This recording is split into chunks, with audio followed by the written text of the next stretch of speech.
Marcos capítulo 12, nós vamos ler do verso 1 até o 12. Vou ler mais uma parábola.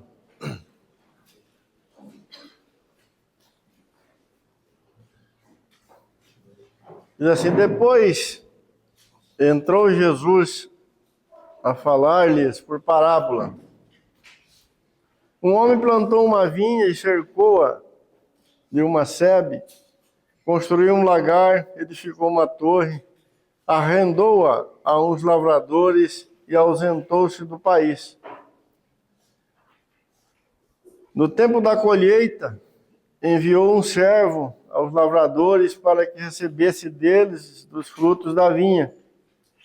Eles, porém, o agarraram, espancaram e o despacharam vazio.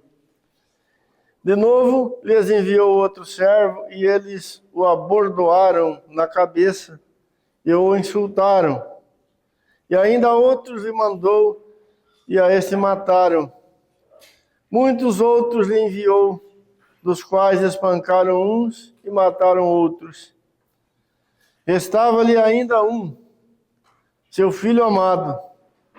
A este lhes enviou, por fim dizendo: respeitarão meu filho.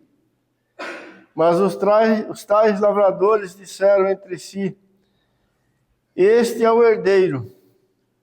Ora, vamos, matemo-lo, e a herança será nossa. E agarrando-o, mataram-no, e o atiraram fora da vinha. Que fará, pois, o dono da vinha? Virá, exterminará aqueles lavradores e passará a vinha a outros.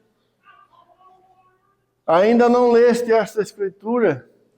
A pedra que os construtores rejeitaram, essa veio a ser a principal pedra angular.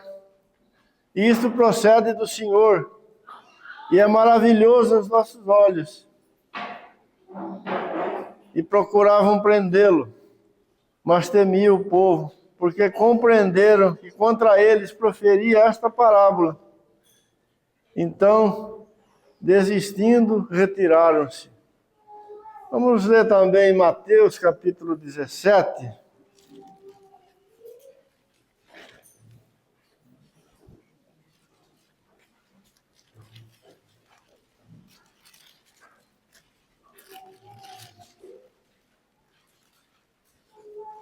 Verso 5. E falava ele ainda quando uma nuvem luminosa os envolveu. E eis vindo da nuvem uma voz que dizia: este é o meu filho amado, em quem me comprazo.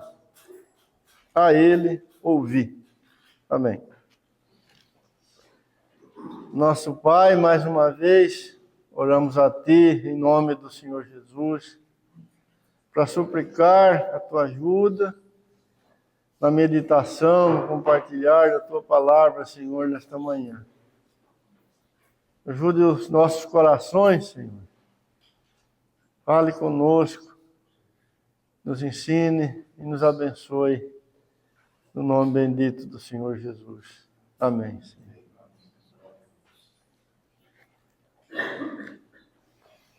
Mas esta parábola de Marcos 12 e o seu contexto fala da infidelidade, de Israel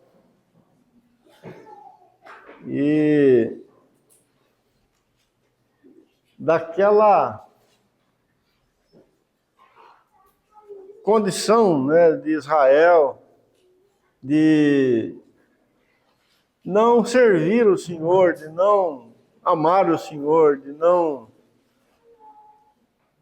viver como povo de Deus, realmente para a glória do seu Deus. O Senhor Jesus está mostrando, para os judeus aqui, e eles parece que capturaram um pouco, e que eles tinham fracassado completamente. Não tinham demonstrado qualquer reconhecimento do grande amor de Deus para com as suas vidas. Era um povo rebelde, que estava de costa para o Senhor e que, na verdade, não queria de maneira alguma, né, o Senhor Deus. Mas dentro dessa parábola nós temos algumas coisas importantes, né, que o Senhor Jesus falou e que nós vamos meditar um pouco nelas nesta manhã. Não vamos olhar a princípio para essa infidelidade de Israel, né? Vamos abordar um pouco isso mais para o final.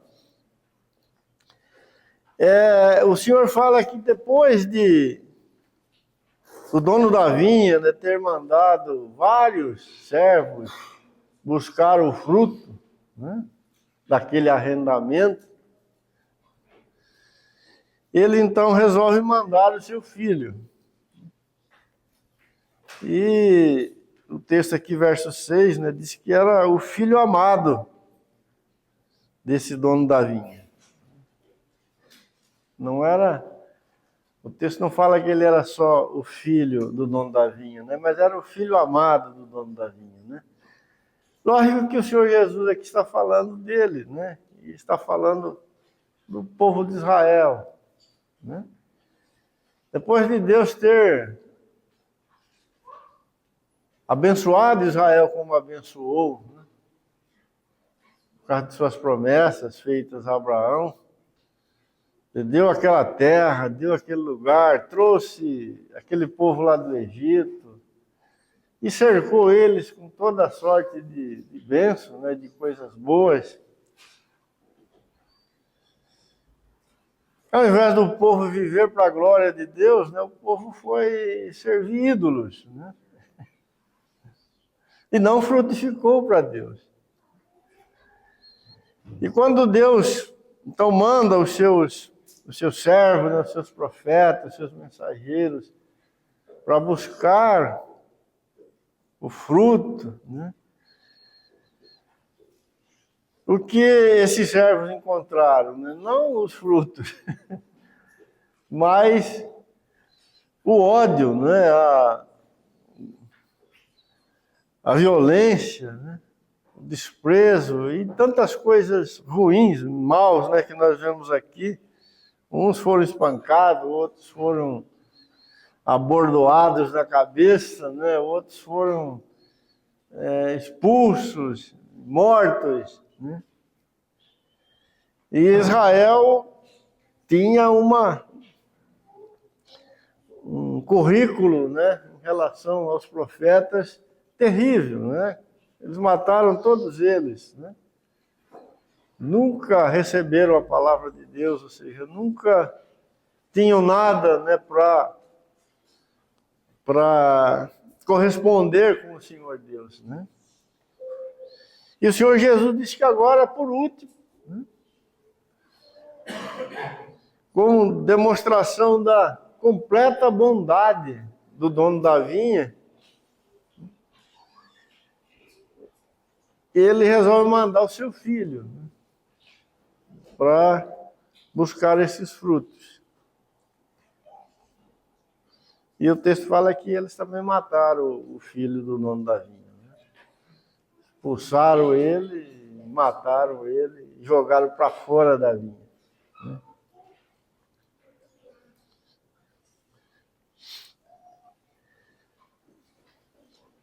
E disseram o seguinte entre si, né? Nós vamos ficar com a herança dele, porque esse filho do dono da vinha é o herdeiro. E nós vamos desfrutar desta vinha, né? Ela vai ser nossa.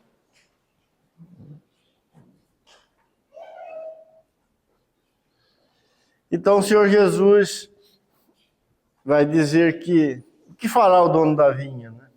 Ele vai exterminar esses lavradores maus, vai dar a vinha para outro.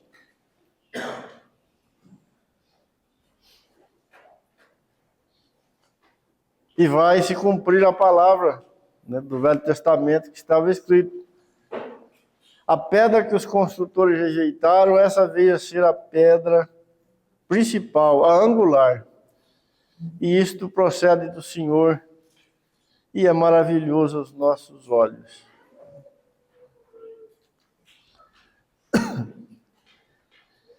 Então, amados, eu queria começar chamando a atenção dos irmãos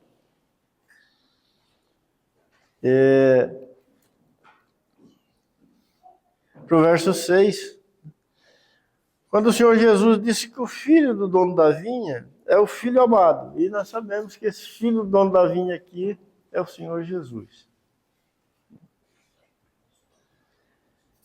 Ele é o amado de Deus. Essa parábola está falando disso.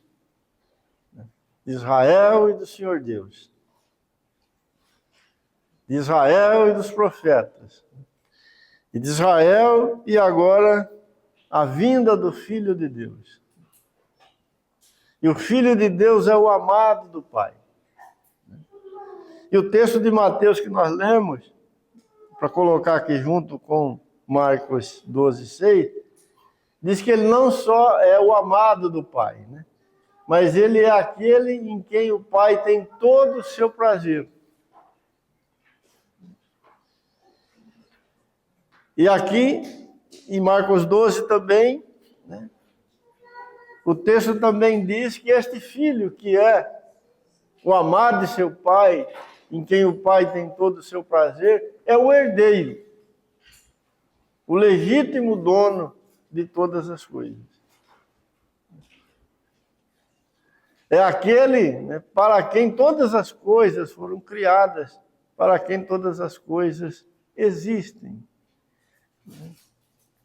Então, essas três grandes verdades, né, pertencem ao Filho de Deus. E esses lavradores aqui, que é uma figura do povo de Israel e é uma figura de todo homem, né, eles estão pecando contra isto. O grande problema desses lavradores é que eles não reconhecem nenhuma dessas coisas. Eles não conseguem ver. Eles não têm conhecimento. E eles se levantam como inimigos do amado de Deus. Eles se levantam como inimigos daquele que é o prazer de Deus. E eles se levantam como inimigos daquele que é o herdeiro de todas as coisas. Eles já vinham demonstrando essa inimizade desde sempre, né?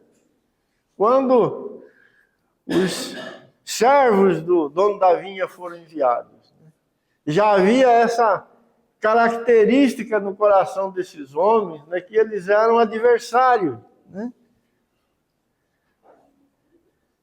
Porque essa é a natureza e a condição, né, predominante no coração do ser humano. Né? Ele é adversário de Deus. Ele não consegue reconhecer absolutamente, né, que a glória é de Deus, que todas as coisas pertencem ao Senhor. E eles manifestam aqui um coração adversário, né? Um coração usurpador, um coração de independência.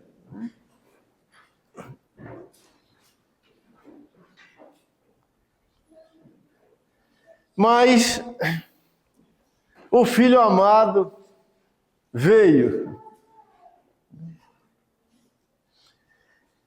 Lucas capítulo 3, nós vamos ler alguns textos.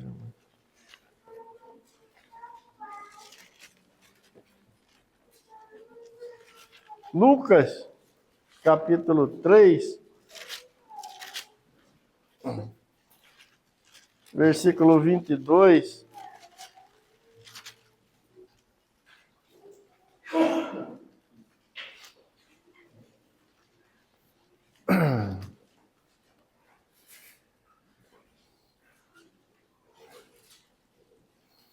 Quando o senhor foi batizado, essa grande verdade foi mais uma vez confirmada a respeito de Cristo Jesus.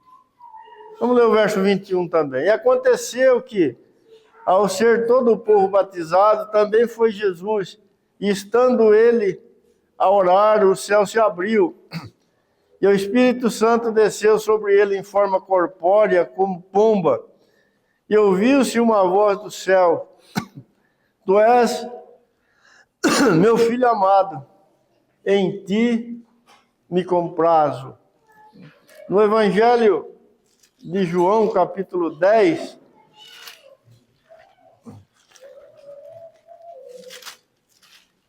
versículo 17. Por isso, o Pai me ama, porque eu dou a minha vida para a reassumir. Colossenses 1,13, Paulo diz que nós somos transportados do reino das trevas, para o reino do Filho do seu amor. Vamos nesse versículo de Colossenses, o Filho é chamado de o Filho do seu amor. 2 Pedro, capítulo 1, versículo 17, nós temos mais um testemunho de que o Senhor Jesus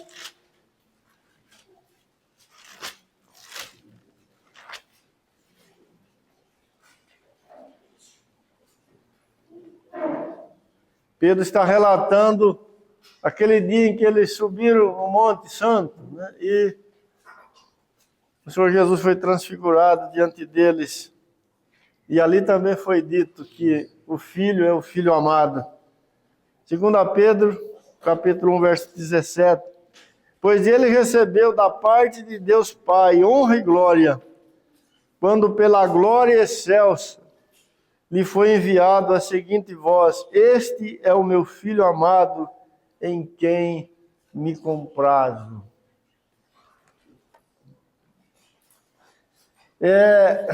Todos esses textos que lemos, afirmam esta verdade, que o Senhor Jesus, Filho de Deus, é o amado do Pai. É aquele que foi enviado, a princípio, para Israel. Mas ele não é só o Filho amado, mas ele também é o prazer do Pai. O Pai tem todo o seu prazer no Filho. Mas Marcos 12 também fala, verso 7, que ele é o herdeiro. Até aqueles homens maus ali tiveram que reconhecer, Ali na parábola eles reconhecem: olha aí, este aí é o herdeiro. É o herdeiro.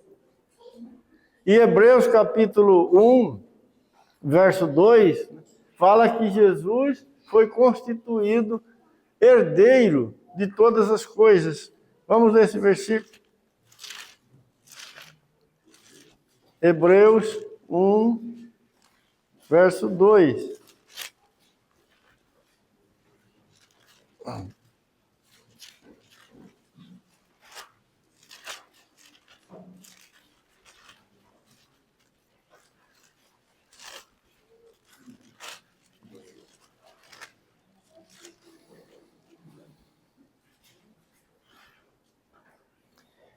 Nestes últimos dias nos falou pelo Filho, a quem constituiu herdeiro de todas as coisas, pelo qual fez também o universo. Então o Pai constituiu o Filho como herdeiro de todas as coisas. Não existe absolutamente nada nos céus e na terra que não foram dadas ao Filho pelo Pai. O Filho é todo o prazer do Pai. O Pai tem todo o seu prazer no Filho. O Filho é o amado do Pai. Todo o amor do Pai é derramado sobre o Filho. Olhando para a parábola, nós vemos que o homem está completamente cego em relação a isso, como eu já disse, né? Ele está alienado em relação a estas grandes verdades. Em Efésios capítulo 2, versículo 12, descreve a situação do ser humano, do homem sem Cristo, fora de Cristo. Vamos ler esse versículo.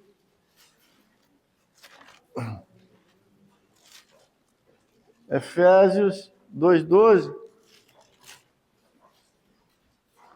Naquele tempo, estáveis sem Cristo, separados da comunidade de Israel e estranhos às alianças da promessa, não tendo esperança e sem Deus no mundo.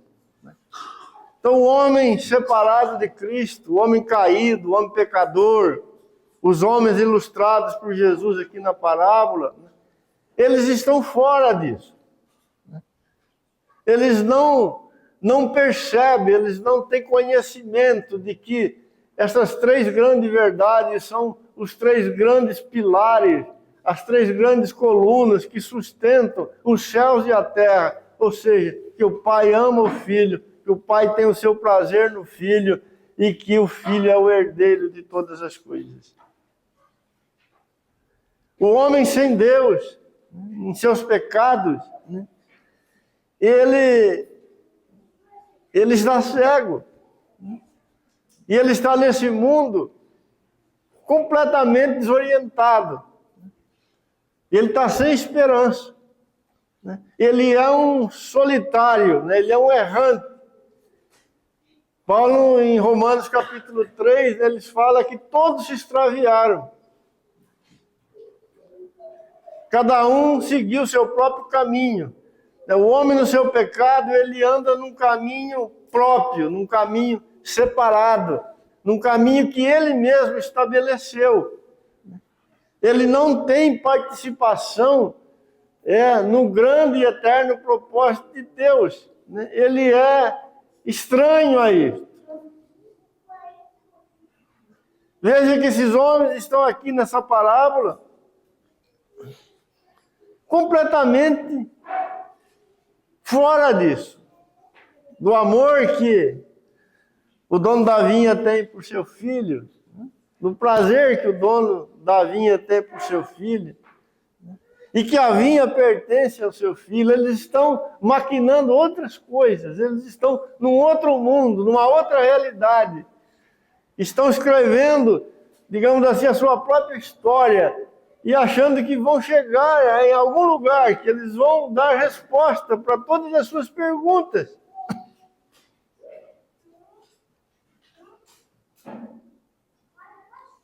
E eles estão rejeitando a pedra angular. Eles estão desprezando o grande fundamento de Deus.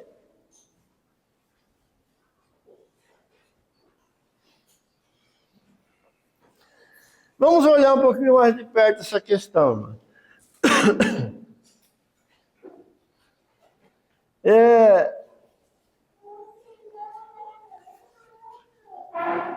Esses textos que falam, que nós acabamos de ler, do grande amor do Pai pelo Filho, mostra que o Filho é o objeto central do amor de Deus.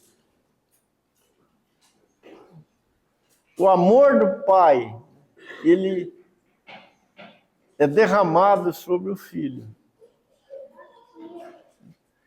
Todo o amor de Deus está no Filho de Deus, derramado sobre o Filho de Deus. O vaso que contém, que possui o amor de Deus, é o Filho de Deus. Ele é o amado do Pai, o objeto do amor do Pai.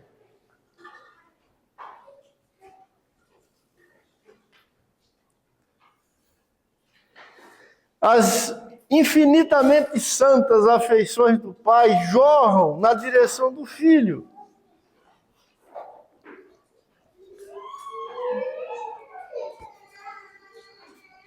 Este é meu filho amado. Este é meu filho amado. Se podemos pensar, procurar entender as afeições de Deus, Deus expressando as suas afeições, elas têm um único destino, um único foco, é o seu filho amado.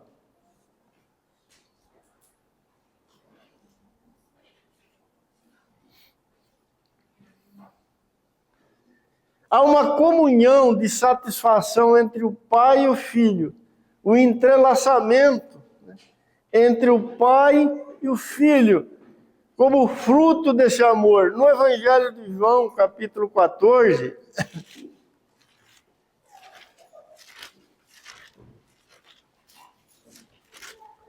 o Senhor disse o seguinte, verso 9.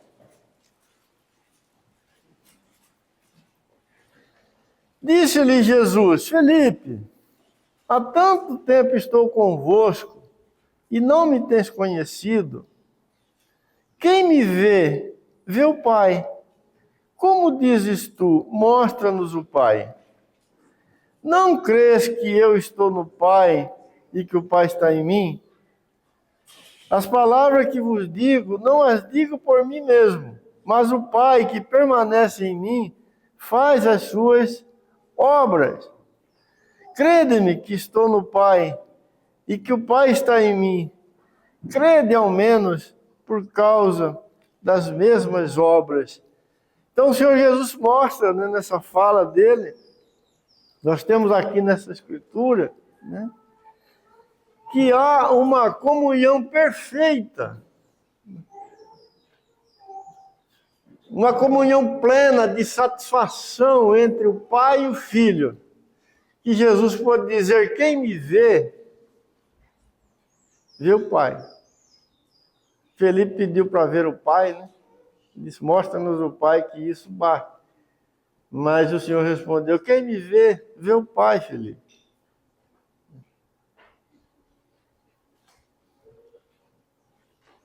Quem me vê, vê o Pai. Há um descanso sem fim entre o Pai e o Filho, perfeita confiança e segurança. Nesse mesmo capítulo 14 de João, mas 14 não, 13, né? João 13, verso 3 diz assim: sabendo este que o Pai, ou seja, sabendo Jesus que o Pai tudo confiara às suas mãos, e que ele viera de Deus e voltava para Deus. Essa relação de amor que o pai tem com o filho é de completa confiança, ao ponto do pai ter confiado todas as coisas ao filho, sabendo este que o pai tudo confiara às suas mãos, e que ele viera de Deus e voltava para Deus. Fica todo o propósito eterno de Deus, todas as coisas, o Pai confiou ao Filho, nesse amor eterno que ele tem pelo Filho. No capítulo 14, versículo 31 de João mesmo, está escrito o seguinte: contudo, assim procedo, para que o mundo saiba que eu amo o Pai e que faço como o Pai me ordenou.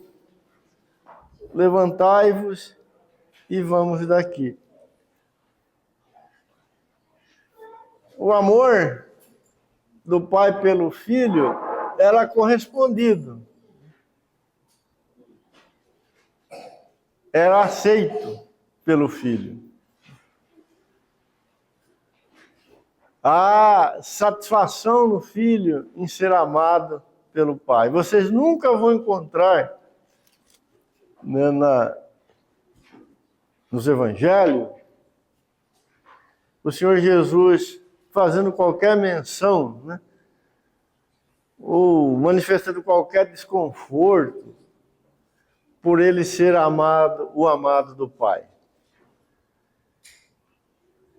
Nunca. Jesus nunca disse, poxa, mas o Pai me ama tanto, né? Estou meio chateado com isso. Pelo contrário. O grande gozo da sua vida era o fato dele ser o amado de seu Pai. Isso era correspondido. Irmãos, esse é um fundamento da ordem divina, ou um fundamento da verdade de Deus. O Pai ama o Filho, e o Filho acolhe ou aceita plenamente o amor de seu Pai por ele.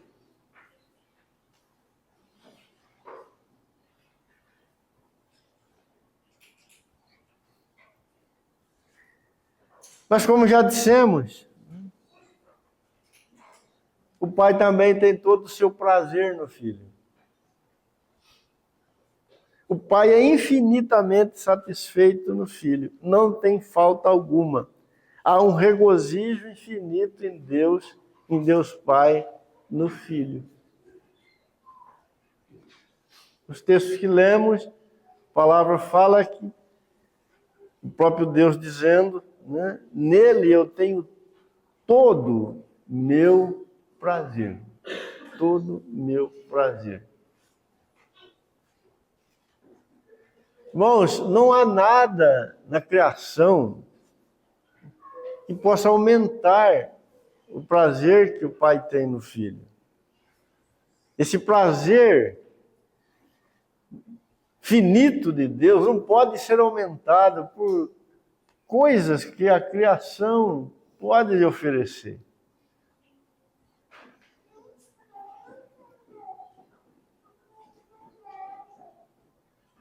Quem realmente pode satisfazer, alegrar o coração do Pai é o Filho.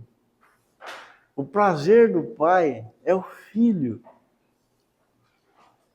Às vezes a gente acha que pode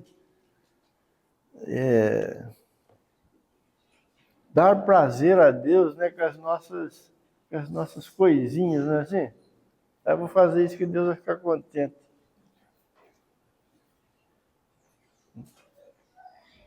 Deus só pode ser alegrado por Deus mesmo. Deus só tem prazer, ou Ele tem o verdadeiro prazer, né, o seu pleno prazer no Filho.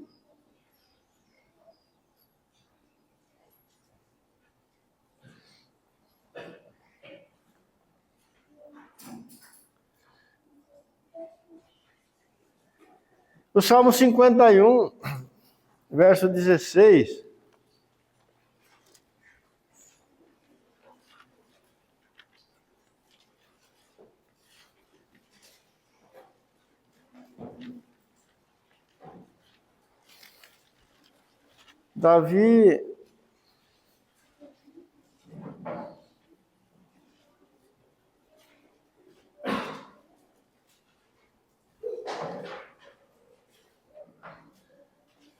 Davi ali na sua crise, né, ele aprendeu muita coisa. E uma das coisas que ele aprendeu está relacionada com isso, né? Verso 16, Salmo 51.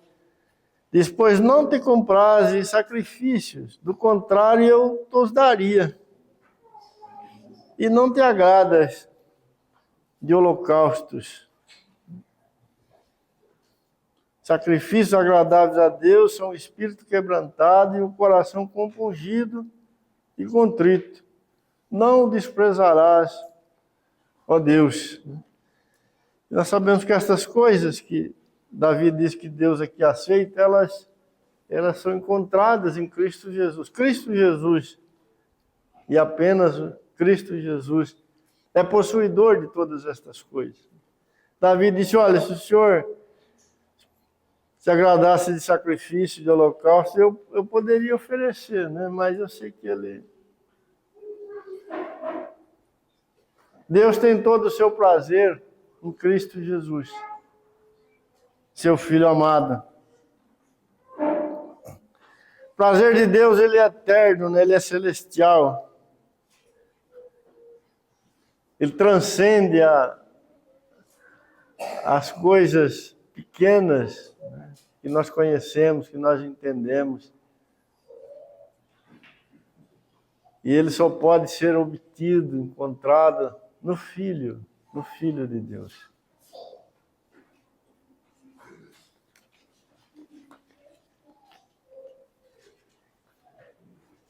E nós podemos dizer mais uma vez, né, que o fato do Senhor Jesus ser o prazer do Pai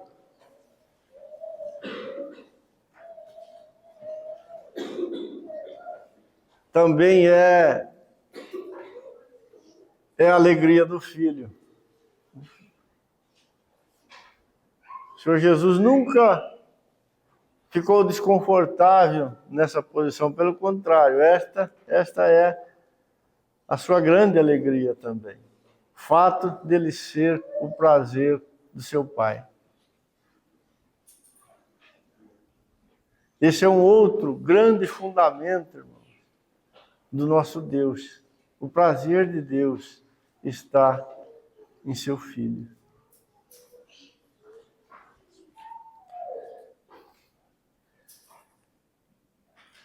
E Marcos 12, né, também fala, como já vimos, que Cristo é o herdeiro. Colossenses 1,16, olhando mais de perto para essa questão, diz que todas as coisas foram criadas por Cristo e para Cristo. Não é isso? O destino de toda a criação é o Filho de Deus. O porto de chegada é Cristo Jesus. Apocalipse 1:8 e 21:6 diz que Jesus é o alfa e o ômega. Ele é o começo e o fim. Ou seja, fora do Filho de Deus, não existe nada. Ele é o começo e ele é o fim. Fora dele não existe nada. Todas as coisas criadas nos céus e na terra, ou seja, entre o alfa e o ômega, pertencem a Cristo. Cristo é o seu fim.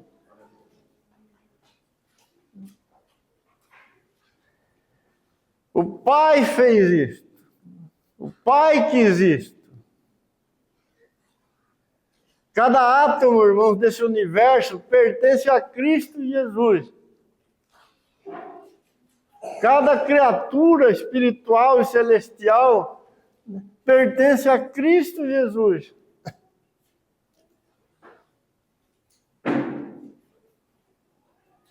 E tudo, absolutamente tudo, encontrará esse destino. Ele é o herdeiro de todas as coisas. Nada de sua herança ficará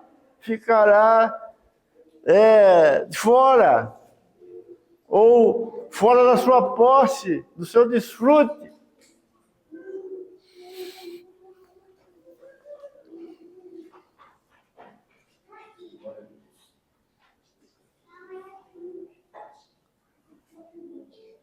Em Romanos capítulo 8, versículo 17,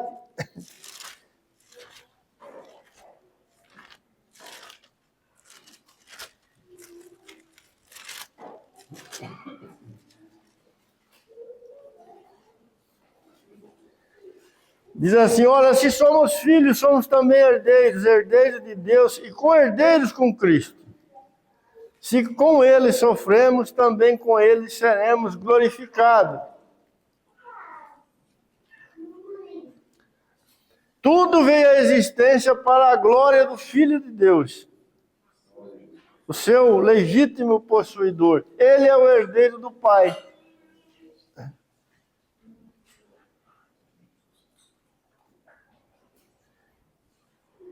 Mas tem mais uma verdade preciosa aí, nessa questão do filho ser o herdeiro. Sendo ele o herdeiro,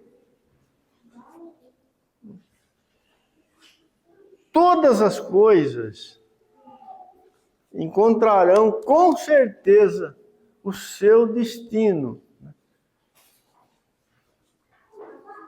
Diferente do filho pródigo, que foi um péssimo herdeiro, né, que pegou a riqueza do pai e destruiu.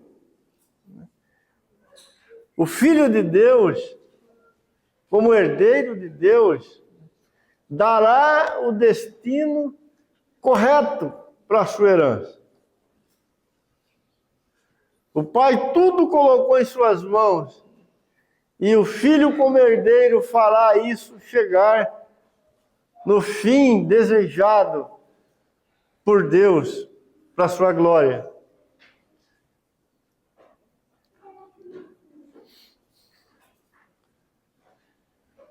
Efésios capítulo 1.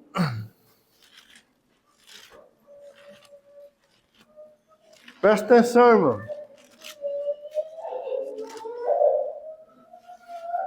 Efésios capítulo 1, verso 9.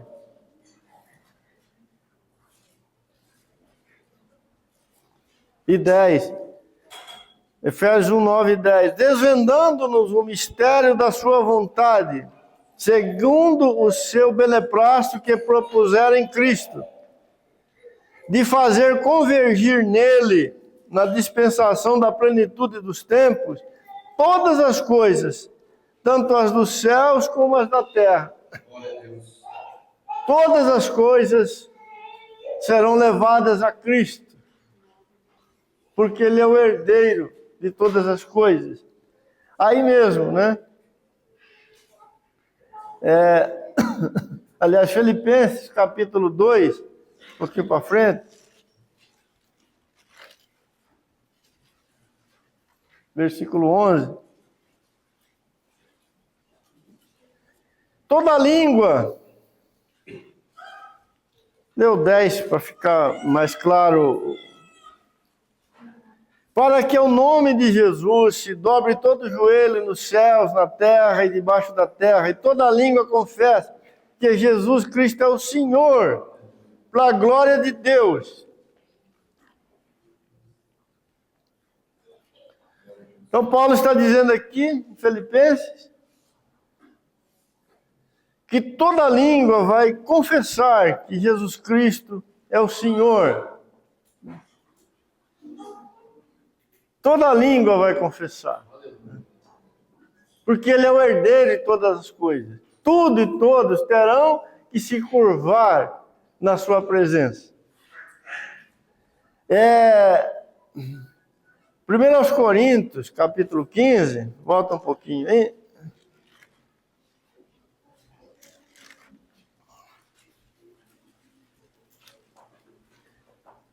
Verso 28. Quando, porém, todas as coisas lhe estiverem sujeitas, então o próprio Filho também se sujeitará àquele que todas as coisas sujeitou, para que Deus seja tudo em todos. Aqui está o herdeiro de todas as coisas, na posse de todas as coisas, sendo o Senhor de todas as coisas, se sujeitando a Deus no fim de todas as coisas, para a glória do seu eterno nome. Então, este herdeiro glorioso, né, estabelecido por Deus, é fiel e fará como o Pai deseja. Esta também é uma grande verdade, uma grande coluna do Deus eterno. E aqueles lavradores da parábola de Marcos 12 que Jesus contou, eles estavam cegos em relação a isso. Eles diziam assim: nós vamos matar o herdeiro, nós vamos pegar a herança para nós.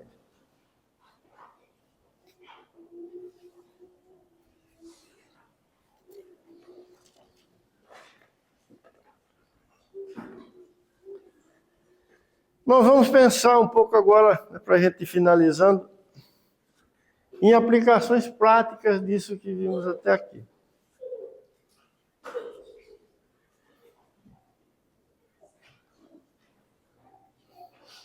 Quando o homem pecou, quando o homem caiu,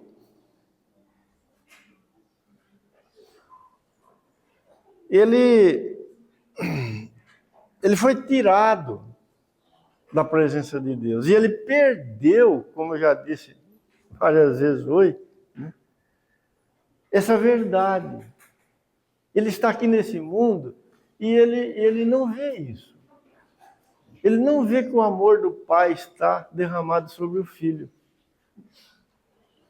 Ele não vê que o prazer do Pai é o Filho.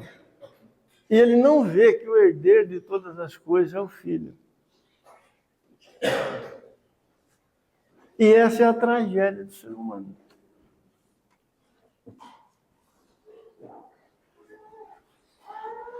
Essa é a tragédia que o pecado, né, trouxe. E destruiu a vida do ser humano. O homem nessa condição, ele vive uma vida horrorosa. Como era horrorosa a vida destes lavradores aqui. Destes lavradores.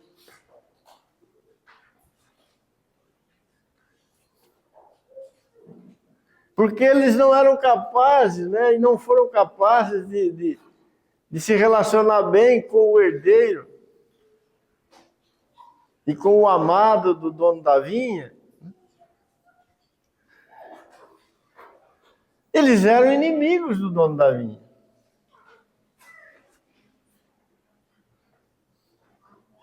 Eles nunca deram frutos para o dono da vinha. Eles nunca foram amigos do dono da vinha. Eles foram ingratos para com o dono da vinha.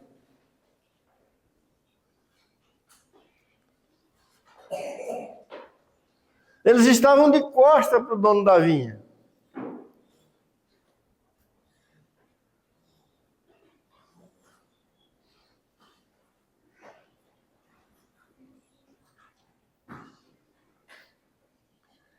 Agora, o pior de tudo, né, é que eles não participavam de nada daquilo que o dono da vinha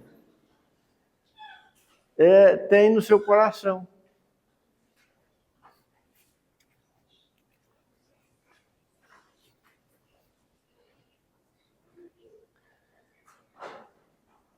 O dono da vinha amava seu filho. Eles não.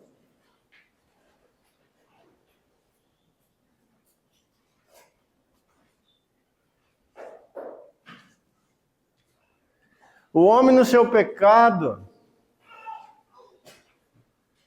ele não ama o Filho de Deus.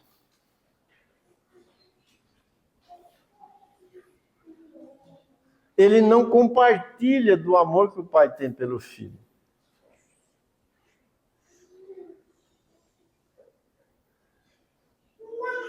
Ele não tem as mesmas afeições que o Pai tem pelo Filho. Veja que o pai aqui diz que era o seu filho amado. Os lavradores estão prontos para tirar a vida do filho amado, como de fato tiraram.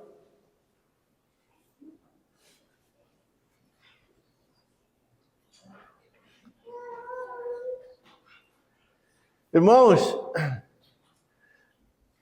o homem foi criado, o homem foi trazido à existência para amar a Cristo.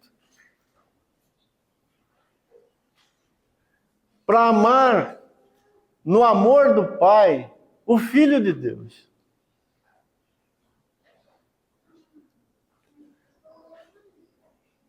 A bênção da salvação, a bênção da redenção,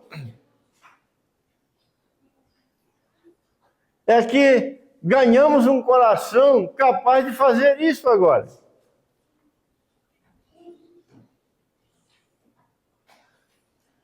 A palavra de Deus diz que o Espírito de Deus que foi derramado sobre nós, sobre os salvos, sobre os santos, foi derramado com ele o amor do Pai.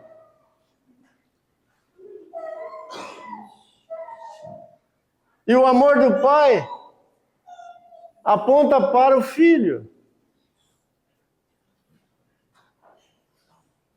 E o remido, o salvo, ele vai amar o Filho no amor do Pai.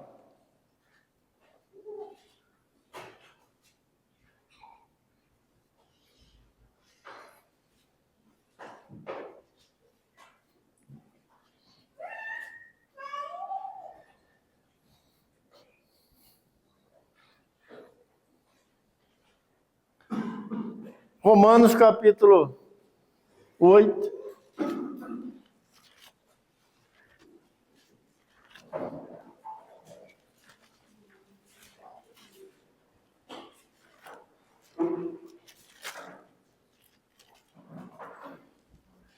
Verso 31.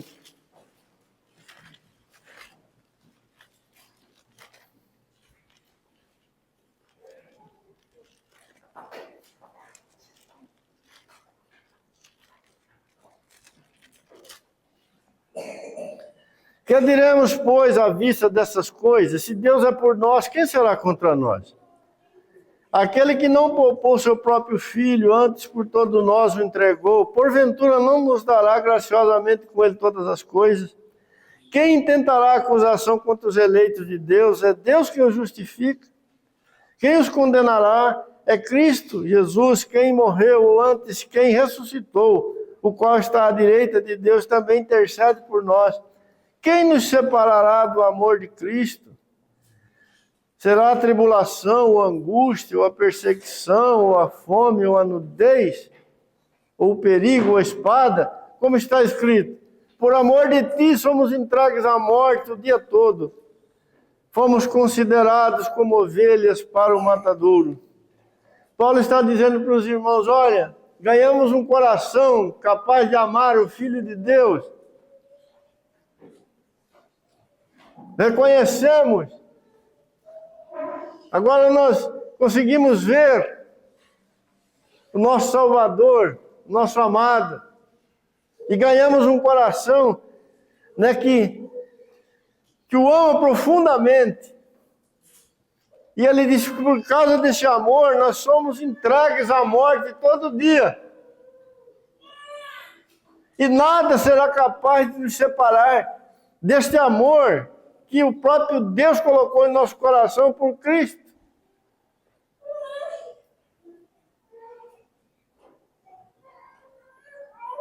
Em todas essas coisas, porém, somos mais que vencedores por meio daquele que nos amou. Porque eu estou bem certo que nem a morte, nem a vida, nem os anjos, nem os principados, nem as coisas do presente, nem do porvir, nem os poderes, nem a altura, nem a profundidade, nem qualquer outra criatura poderá separar-nos do amor de Deus que está em Cristo Jesus, nosso Senhor.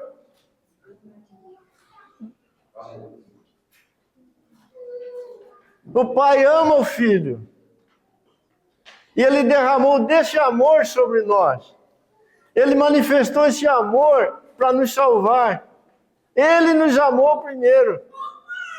Nada pode nos tirar desse amor, mas é um amor que nos leva para Cristo, que nos faz amar Cristo. Vamos dizer junto com Deus, Ele é o amado nosso. Ele é o nosso amado.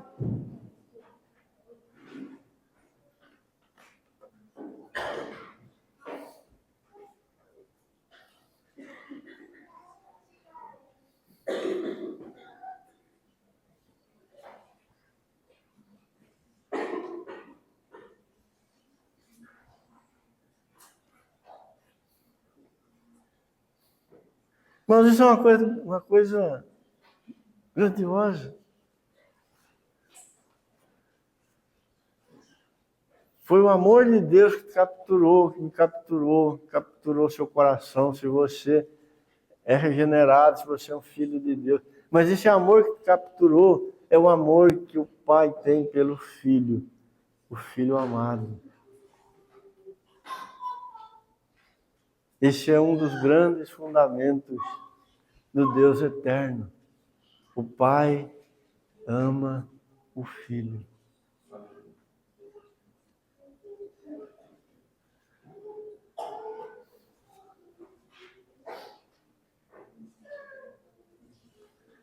Esse é um milagre, né, que acontece com os remidos. Veja o que aconteceu com Paulo, de perseguidor,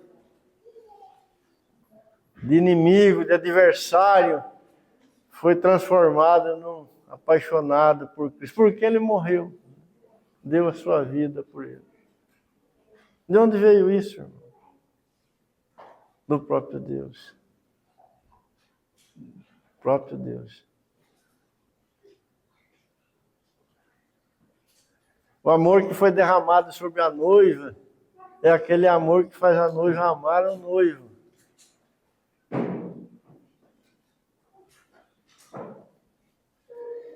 E nisso estava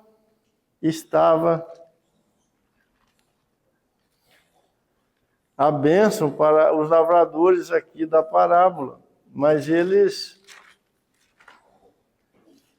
não tinham isso.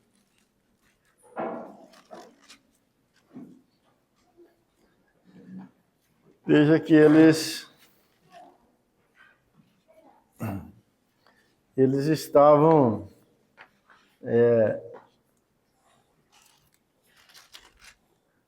de fora.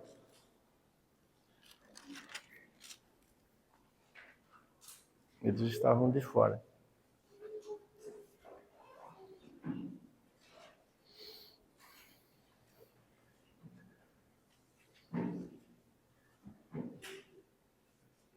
Os santos, eles também vão manifestar afeições pelo Filho como fruto da presença do amor do Pai em seus corações.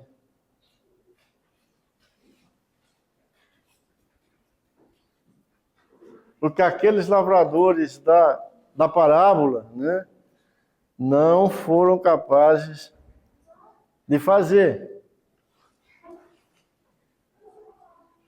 Eles não tinham prazer no amado do dono da vinha. Eles queriam tomar a vinha para eles.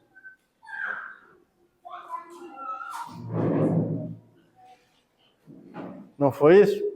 Ó, vamos matar o herdeiro e vamos ficar com a vinha para nós.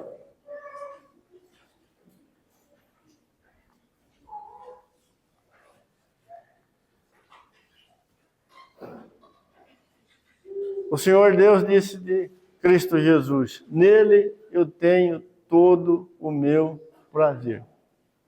Todo o meu prazer.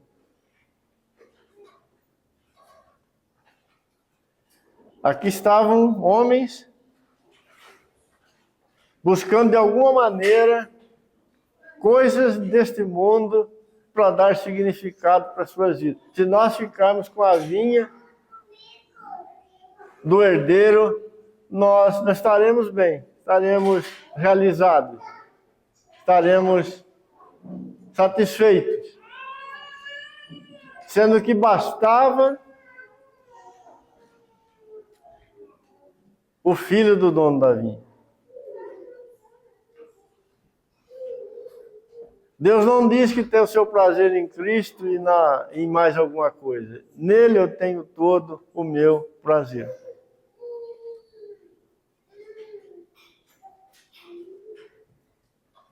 Irmãos, esse é um outro grande fundamento do nosso Deus, a verdade eterna do nosso Deus. A satisfação, a alegria, o gozo, o que realmente dá significado para a nossa existência não está em absolutamente nada que os nossos olhos veem, que os nossos ouvidos ouvem. Mas está em Cristo Jesus, o Filho de Deus. No Evangelho de João, capítulo 16, queria que você abrisse comigo.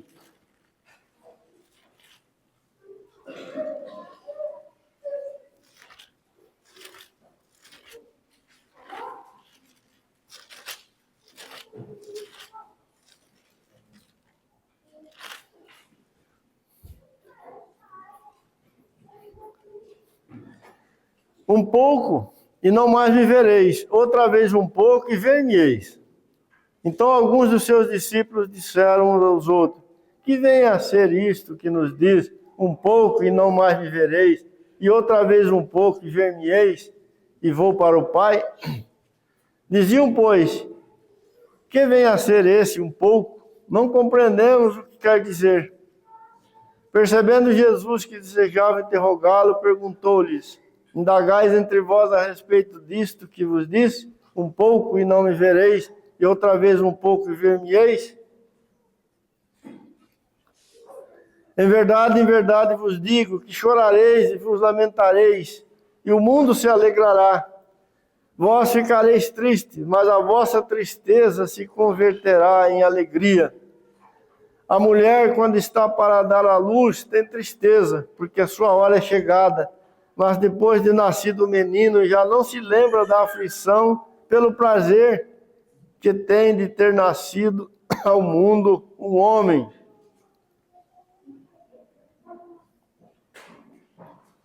Assim também agora, vós tendes tristeza, mas outra vez vos verei, e o vosso coração se alegrará, e a vossa alegria ninguém poderá tirar.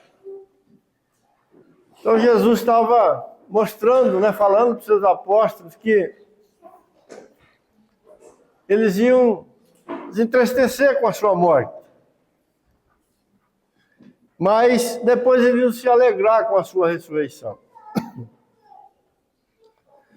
Iam se alegrar de uma tal maneira que ninguém mais seria capaz de tirar aquela alegria deles. Ela iria permanecer para sempre. Porque Ele é a alegria de Deus nos céus e na terra. Irmãos, recebe isso no seu coração. O Senhor Jesus é a alegria de Deus nos céus e em toda a terra. Não existe alegria de Deus. Não é essa alegria humana, nossa, por coisas, por alguma situação agradável que nós vivenciamos aqui nesse mundo. Mas a alegria de Deus, uma característica de Deus, uma condição de Deus. Essa alegria de Deus nos céus e na terra é Cristo Jesus. O prazer verdadeiro é Cristo Jesus. Nem ouro, nem prata, nem coisas, nem comida, nem bebida, nem glória, nem fama, nem poder, e nada, absolutamente nada que existe, é capaz de dar esta alegria de Deus para o homem. Ela é a alegria de Deus. É a alegria que o próprio Deus tem. E nós fomos criados para participar disso, irmão. O homem caído, ele está fora. Ele está separado disso. E ele tenta compensar esse vazio que ele tem dentro dele com as coisas, com a vinha que eles queriam tomar à força. Se tivermos a vinha, vamos ter alegria. É mentira.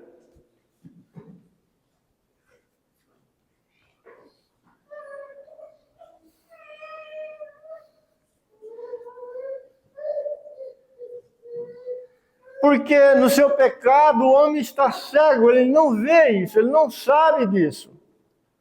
Então, enquanto estivermos conduzindo a nossa vida achando que podemos ter essa alegria em coisas aqui da terra, significa que ainda estamos sendo conduzidos pelo pecado nessa questão. Ah, se eu comer tal coisa, se eu for fazer tal viagem, se eu tiver tal bem, eu vou ser alegre. Mentira isso, é mentira, é mentira. A alegria de Deus é Cristo Jesus, o Senhor. Quando o Senhor nasceu lá em Belém, e os anjos apareceram para aqueles pastores, o que os anjos falaram? Eis que eu tenho para vocês uma nova, de grande alegria. O que era a grande alegria? É que lá em Belém, lá nasceu o menino, o Filho de Deus. Ele é a grande alegria.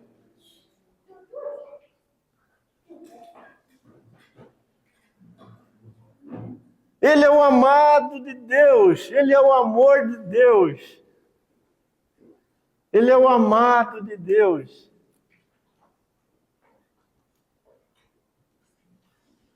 O objeto do amor de Deus. Tudo foi criado para ser trazido até Cristo, para amar o Senhor. E aí, o texto de Efésios que nós lemos diz que todas as coisas serão reunidas e será assim eternamente.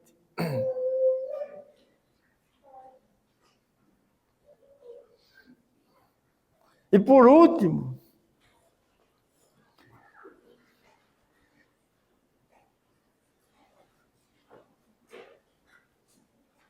os santos, eles se alegram muito, muito, muito, muito com a bênção de serem co-herdeiros com Cristo.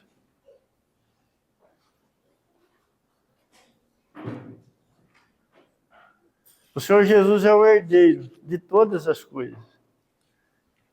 Mas veja que maravilha, irmãos. Nós não precisamos matar o herdeiro para ficar com a vinha. A vinha é do herdeiro. Mas Deus, a sua graça, nos deu esse grande presente. Ele fez de nós co-herdeiros com o seu Filho amado. Co-herdeiro. Co-herdeiro.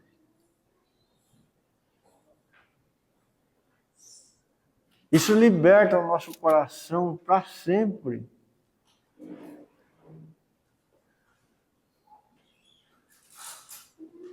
Tudo que Deus criou e deu como herança para Cristo, estando nós em Cristo, nós somos participantes. Somos com Ele herdeiros.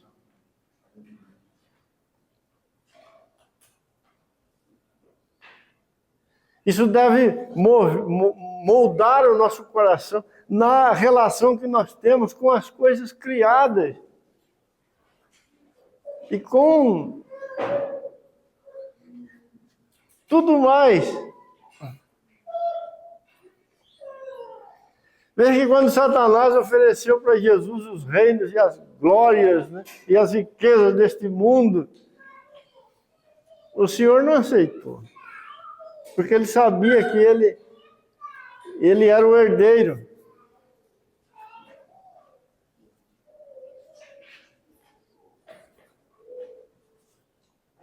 A relação que os lavradores estão tendo aqui com a vinha, ela é antagônica a esta grande verdade. Eles queriam aquilo para eles. E queriam eliminar o herdeiro.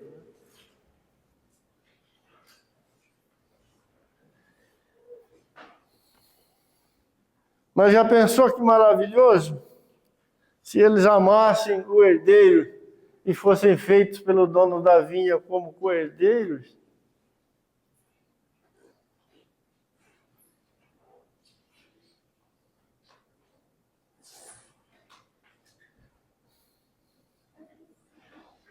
Tudo que Deus criou, irmãos, criou para a glória dele.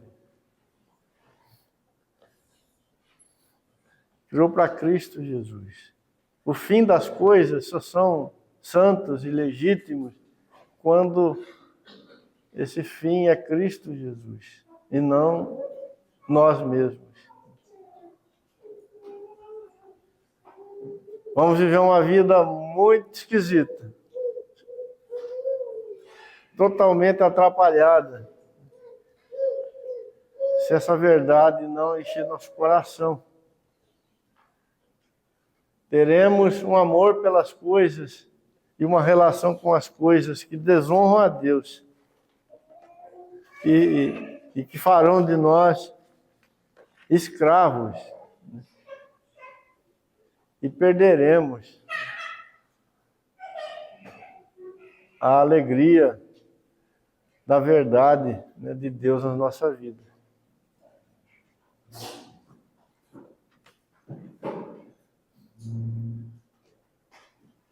E observem, né, encerrando, que o Senhor Jesus advertiu severamente nessa parábola aqueles que estavam ouvindo ele ali. Ele disse: o que fará o dono da vinha para esses lavradores maus, né?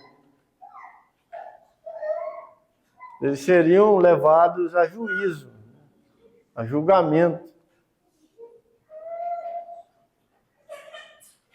Que o Senhor Jesus está dizendo que quando o homem anda num caminho aonde o amor não é para Cristo, aonde o prazer não é Cristo, e aonde as coisas não são reconhecidas como sendo de Cristo, isso será levado a julgamento. Isso tem com certeza a reprovação de Deus. Esta não é a vontade de Deus. Não foi isso que o Senhor planejou para a nossa vida. Muito pelo contrário. Estaremos vivendo, na verdade, como cegos, incapazes de reconhecer o grande fundamento. E a palavra ali citada é que